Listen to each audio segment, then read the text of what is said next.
Folks, I won't predict your future, but I will give you something to chew on. This is your tarot dad. We already got our shuffling out of the way. We are going to do our daily card pull. Let's get after it. Ooh, cups. 6 of cups.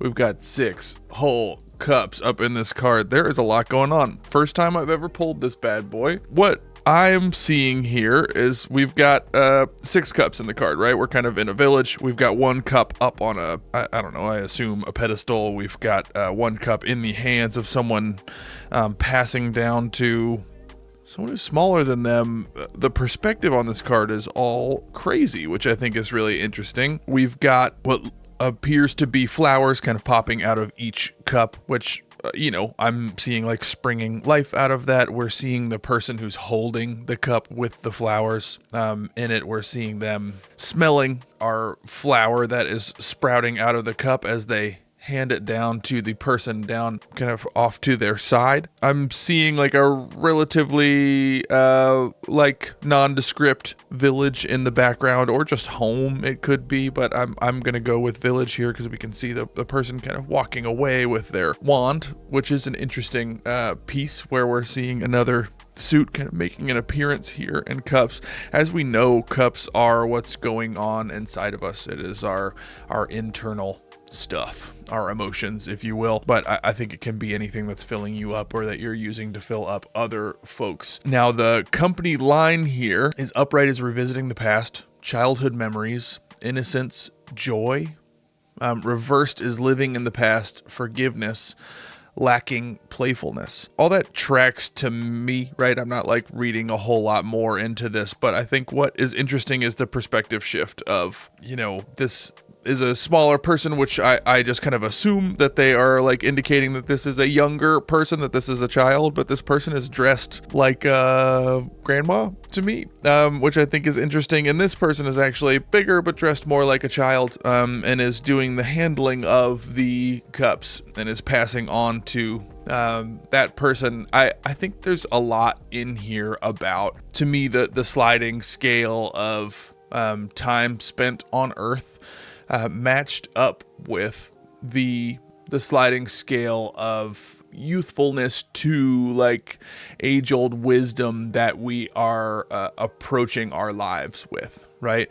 As we know, those two things don't always line up perfectly, right? It's not always the case that we have spent a lot of time on this earth and are reflecting a ton of wisdom, and living like this is not our first time around, right? And there are also a lot of times where folks have not spent very much time at all on this earth and they are seemingly wise beyond their years, right? I think the piece about all of these cups having a flower sprouting out is really interesting to me, and that whenever we're looking on our inside, and whenever we're touching on an emotion of ours, one of the pieces of wisdom that I feel like I've gained in my years here on this earth is that no matter the emotion, no matter the feeling, there are flowers to sprout out of those emotions and feelings, right? There are good things to come. There is life to be had from each of those emotions. So I think that there's something interesting in that. What I think we should ponder today is, where are we on this scale of time spent on this earth versus lessons gained versus life lived versus experience had? How does that match up? Is that even important? Where can we seek to be both sides of this thing, right? Because sometimes the levity that a person who has spent less time on this earth will kind of live with, there's a lot of romance in that, and there's a lot of beauty in that, to live lightly, to not hold on to past experiences so loudly, to not carry them with us into every single interaction, right? To see anew each experience that we're having. I think there is also the flip side of the feeling of having a lot of wisdom and a lot of life experiences and a lot of advice and words and experiences to share with others, right? And to share with yourself, to reminisce on. Something for us to ponder is like, how are we going throughout our days? Are we living lightly? Are we living with our lived experience all the time? Is it sitting with us in every single thing we do? Do we want to be carrying all of the stuff that has happened to us with us in each exchange that we have then in the future, to allow it to color that painting that is happening as we're living? Or do we want to live lightly, let be water, let kind of things pass us like the breeze, to then experience each thing anew.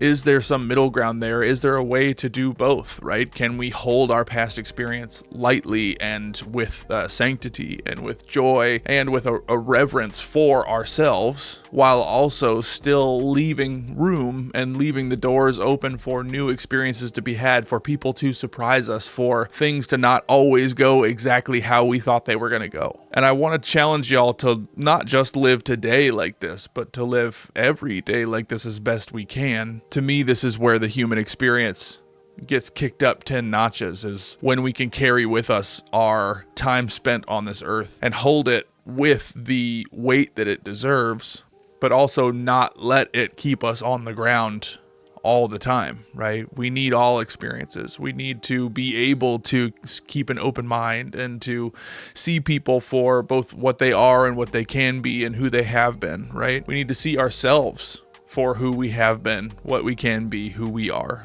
who we will always be, and who we might become. Life is long, as our family likes to say. And I think that that's a really important piece, because it leaves the door open for people to surprise you, for things to happen anew, for us to change or see something in a new light, for us to revisit a memory of our past and allow us to more handily and more gracefully deal with what we're currently going through or what we might go through, right? It's all in there and it's all valuable to us. So I want to challenge you to be fluid on the spectrum of time spent on this earth, wisdom gained, life experiences lived, how heavily they sit with you in each new experience, how heavily they sit with you in any given moment, right? And also the levity that we can have as we're experiencing new things, going on new journeys, seeing new lands, meeting new people, having new relationships, right? It's all right there in the same place. And it's a lot of gray, it's a lot of middle, it's a lot of living on both sides of it. But I do think that that is where we live best as humans. So something for us to ponder today. I appreciate you guys hanging out with me, experiencing all these new cards, diving into what they could mean, and taking food for thought for our days. I just think this is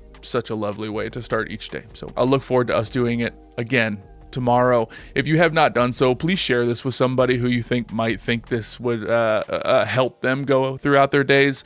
It's something that's been changing my life. It's something that's been impacting a lot of my friends, and I would just love to see this kind of spread a little bit more too, to some new folks who might benefit from having some daily wisdom on their table each morning. Tarot Dad is out.